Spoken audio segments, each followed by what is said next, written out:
Hello there, whiskey fans. Welcome to Whisky Waffle. My name is Ingrid Anna Jones, and today's topic is how to drink whiskey.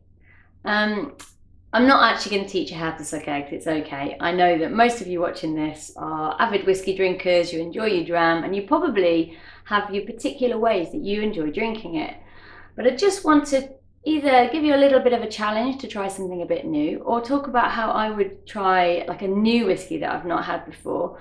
Or if you are starting out and you're not quite sure what to do or what the right etiquette is or things like that, because you've heard of lots of different things, well, here's just a little bit of advice about how sort of to go about it, really. So yeah, that's what we're going to look at.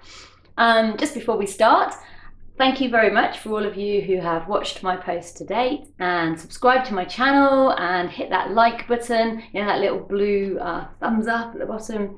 Hit that. If you haven't yet, please do.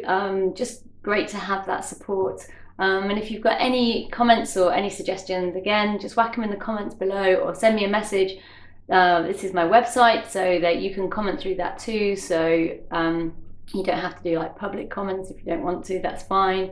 And let me know, just so that I know whether I'm covering the right kind of topics or if there's anything I'm missing out that you'd like me to look at. Absolutely no problem, just let me know. Okay, right, moving on, more importantly. So, you probably see that people have whiskey in lots of different ways, whiskey on the rocks or whiskey in a mixer. Now, I'm not going to be talking about cocktails. That's a different kind of way of drinking whiskey, and that's fine. Obviously, that's when you're mixing all sorts of things. To illustrate today, I'm going to be using this 12-year-old Redbreast, which is an Irish pot still whiskey, and this comes in at 40% ABV. As you can see, I've just poured myself a bit of whiskey. I've not given myself that much. That's probably around your 25 ml. So here in England, 25 or 35 ml is your shot that you get in the pub. And yes, that's probably about 25. It might be a little under. And I'm just looking at it. So the first thing I'm doing is sort of just looking at it. What am I seeing there? I'm looking at the colour. I'm seeing the colour and seeing how the light reflects in it and what's happening there. Now, if you've seen any of my other videos, you'll know that's kind of can be a little difficult to interpret sometimes when it comes to colour, because it could have had colouring in there. I'm pretty sure this doesn't actually. Anyways, yes, lots of swirly writing, so you can't read it quickly, but I'm pretty sure this doesn't. But some does and some doesn't, so do head back to one of my other my other talks to have a look at that. So I'm just having a look, but I'm also looking at, there's a tide mark around the edge of the glass, and I'm just looking at that and seeing, you know, how is that mark, and are there lots of bubbles on there? How are the legs? A bit like drinking wine, you know, what are the legs like? Are they falling? Are they thick? Are they gloopy? Just having a bit of a look, really. And then a bit of a nose. So if I'm there in the pub, I would probably do this anyway, because I tend to do this quite naturally every time I pick up a whiskey. So especially if it's new, I want to see how it's behaving. And I want to see if it's taking its time to get back down to the bottom. Are those legs big and thick? If they're big and thick, they tend to be a bit more viscous, so they've got a little bit more character in there. There's a bit more going on. Yeah.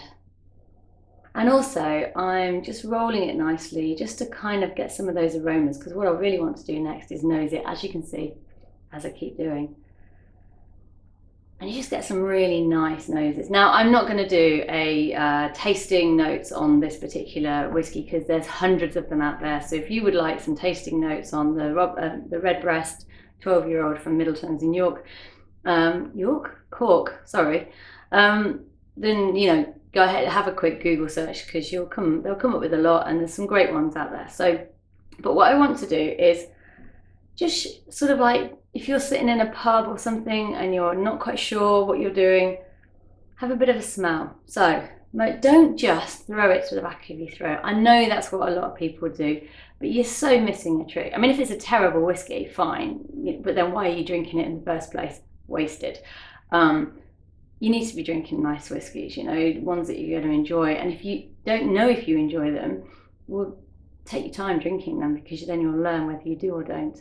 So Yeah, have a nice kind of smell of that. Now you might notice that when I take a smell of the whiskey, I tend to keep my mouth open, and it's because you're sort of breathing it in. So you are smelling it, but you're breathing it in, and the aroma really circulates. So you actually almost taste the aroma. It's kind of strange. Try it, just try it. Yeah, you feel a bit weird because it doesn't feel quite natural.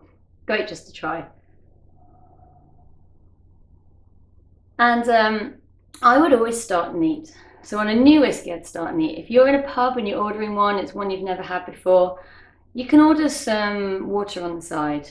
That's what I tend to do. Now, just be aware if you order a glass of water, it's probably going to be tap water. We'll come on to that. Or you could order just a bottle of water. Still not sparkling. And so that you can actually enjoy the whiskey first before they mix it. Like, you kind of want to mix it yourself. You don't want them to mix it for you.